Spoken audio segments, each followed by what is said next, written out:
So we're getting to the end, and not leaving you along for questions, but I wanted you to walk away with 5 things today. There's a lot of information on here, and this is a lot to digest initially, because this is a very different view of how to manage absenteeism inside of an organization. This is a big deal. If you think it's not, you're fooling yourself. It impacts organizations. It makes you productive or unproductive. It's expensive. It's an organization-wide issue. That's why you can't be left with, senior health and safety manager to invoke change for this whole program across the organization. It requires executive support, strategic support. It affects everybody. It affects everybody. This is a benefit that we all give our employees to make sure that they're looked after when they're off work for whatever reason. If you want long-term solutions that stick, and maybe that's better cost savings or a more robust program, whatever that goal is for your organization, the only way it's going to last and stick is to manage that strategic lens. More importantly, is you'll only get the benefits of it if it's well-structured, well-managed. And if you do, you'll see the financial and non-financial benefits of managing an absence program inside of an organization. This is a bit of our trophy case. These are past 2 or 3 years clients we would have worked with. All of these went through that process. And I'm proud to say all of these saw the benefits that come along with managing absenteeism through that strategic lens. Okay. This is a good time for questions, and you have like 3 minutes. Questions? Please. As informal as they could be.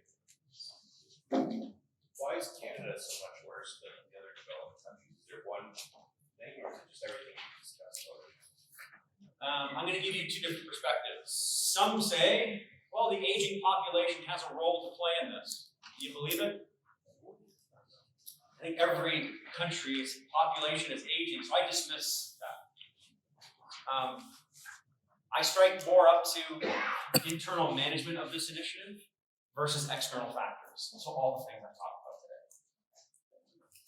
Do you think it has anything to do with the fact that a lot of companies now do give more paid sick days than maybe some of those other countries that you had up there, so then people use it? It is a factor. It is a factor. I mean, that brings into whether you give your employee 1 day, 5 days, 20 days to be off work, is if the program's managed well, they're only going to use what they need to use. So it's a bit of a different, is that benefit exist and should it be taken advantage of? Well, it doesn't matter in my opinion, because you can't control the fact that some organizations have longer durations of plans than some others. At the end of the day, what's the right number for your group? And what's really important with that is, I'll share with you, in Canada, the 9.3 days, that's an average. People being off work per employee per year, that's an average all organizations face. So if your plan covers 2 days paid, then you got a gap. So I'm kind of answering your question slightly indirectly, but I give some credit to more elaborate plans, which means you're just paying more. And the question really becomes is, even if those plans exist, they still need to be managed.